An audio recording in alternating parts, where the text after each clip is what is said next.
Hi friends, welcome back to my channel. இன்றைக்கி ரொம்பவே டேஸ்டியான மொறுன்னு ஈவினிங் ஸ்நாக்ஸாக நம்ம இன்றைக்கி பண்ண போகிறோம். இன்றைக்கி ஒரு கப் அளவுக்கு பச்சரிசி மாவில் தான் இந்த ஸ்நாக்ஸ் நம்ம ரெடி பண்ணியிருக்கோம். இது சாப்பிட்றதுக்கு ரொம்பவே டேஸ்டியாகவும் நல்ல மொறுன்னு இருந்துச்சு. இந்த மாதிரி நீங்கள் ரெடி பண்ணி கொடுக்கும்போது குழந்தைங்களும் ரொம்பவே விரும்பி சாப்பிடுவாங்க. இதுக்கு பேர் ஷெல் ரொட்டின்னு சொல்லுவாங்க. இப்போ இந்த டேஸ்டியான ஈவினிங் ஸ்நாக்ஸ் எப்படி செய்யுதுன்னு பார்க்கலாம். அதுக்கு முன்னாடி என்னோடய சேனலை சப்ஸ்கிரைப் பண்ணாதவங்க இருந்தீங்கன்னா கீழே இருக்க சப்ஸ்கிரைப் பட்டனையும் பக்கத்தில் இருக்க பெல் பட்டனையும் ப்ரெஸ் பண்ணிக்கோங்க. வாங்க வீடியோக்குள்ளே போகலாம். ஃபஸ்ட்டு இந்த ரெசிபி ரெடி பண்ணுறதுக்காக நான் ஒரு கப் அளவுக்கு பச்சரிசி எடுத்திருக்கேன். நீங்கள் கடையில் வாங்கின பச்சரிசி இல்லைன்னா ரேஷன் பச்சரிசி எது வேணாலும் நீங்கள் எடுத்துக்கோங்க.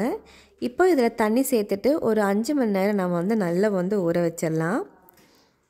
நான் நைட்டு இந்த பச்சரிசி ஊற வச்சுருக்கேன். இப்போது காலையில் நல்லா ஊறிடுச்சு. இப்போ இந்த பச்சரிசி நல்லா கழுகி சுத்தம் பண்ணி எடுத்துட்டு அதுக்கப்புறமா இதோட தண்ணி எல்லாம் நல்லா வடிகட்டி எடுத்துடலாம். இப்போது அரிசி நல்லா ஊறி வந்திருக்கு. இப்போ இதோட தண்ணியெல்லாம் நல்லா வடித்து எடுத்துடலாம்.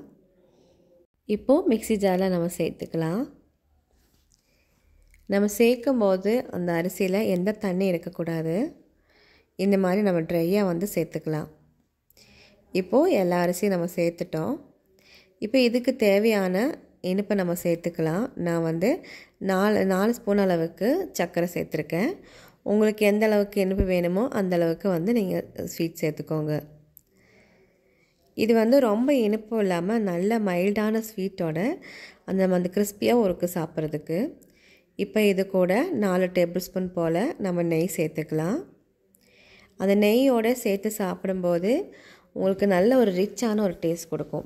நல்ல டேஸ்ட் அதிகமாக இருக்கும் நெய் சேர்க்கும்போது. இப்போது இது கூட ஒரு கரண்டி அளவுக்கு குழிக்கரண்டி அளவுக்கு தண்ணி சேர்த்துக்கலாம். இப்போ நம்ம சேர்த்த தண்ணியோட அளவு இவ்வளோ தான். இதை நான் எக்ஸ்ட்ரா எந்த தண்ணி சேர்க்கலை. இப்போ பாருங்கள், நைஸாக நம்ம அரைச்சிட்டு வந்துட்டோம். இப்போ இந்த அரைச்ச மாவு நம்ம ஒரு பவுலில் சேர்த்துக்கலாம். இப்போது கொஞ்சமாக மிக்ஸி ஜாரில் அலசிட்டு நம்ம அந்த தண்ணி இதில் கொஞ்சம் சேர்த்துக்கலாம். இப்போது நல்லா மிக்ஸ் பண்ணி விட்டுடலாம். இப்போது இந்த பதத்தில் இந்த மாவு கிடச்சிருக்கு. ரொம்ப கட்டி இல்லாமல் ரொம்ப தண்ணியாக இல்லாமல் ஒரு மீடியம் அளவுக்கு இந்த மாதிரி நல்லா கலந்து விட்டுக்கோங்க.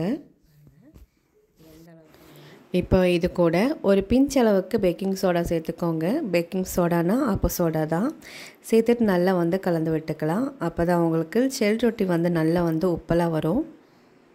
இப்போது நல்லா மிக்ஸ் பண்ணி விட்டுடலாம். இனி நம்ம ஃப்ரை பண்ண ஆரம்பிச்சிடலாம்.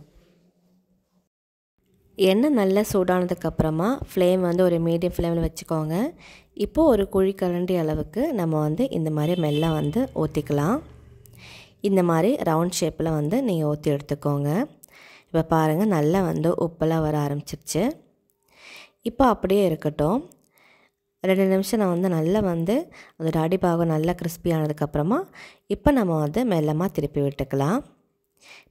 இப்போ பாருங்கள், மேல் பாகம் நல்லா கிறிஸ்பியாக வந்திருக்கு. பார்க்குறதுக்கும் நல்லா கோல்டன் ப்ரௌன் கலரில் வந்துருச்சு. இப்போது 2 பக்கம் நல்லா ஃப்ரை ஆயிடுச்சு.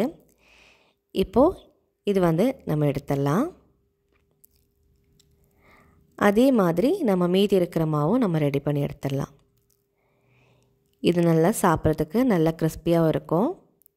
இப்போது எல்லாமே நம்ம ஃப்ரை பண்ணி எடுத்தாச்சு. இப்போ நம்ம ஒரு பிளேட்டில் எடுத்து வச்சிடலாம். இப்போ பாருங்கள், ரொம்பவே டேஸ்டியான கிறிஸ்பியான ஷெல் ரொட்டி ரெடி ஆயிடுச்சு. இதே மாதிரி குழந்தைங்களுக்கு ஈவினிங் ஸ்நாக்ஸாக நீங்கள் ரெடி பண்ணி கொடுத்தீங்கன்னா அவங்களும் ரொம்பவே விரும்பி சாப்பிடுவாங்க. இது சாப்பிட்றதுக்கும் நல்ல ஒரு ரிச்சான ஒரு டேஸ்ட்டு கொடுக்கும். இதே மாதிரி நீங்கள் வீட்டில் ட்ரை பண்ணி பாருங்கள்.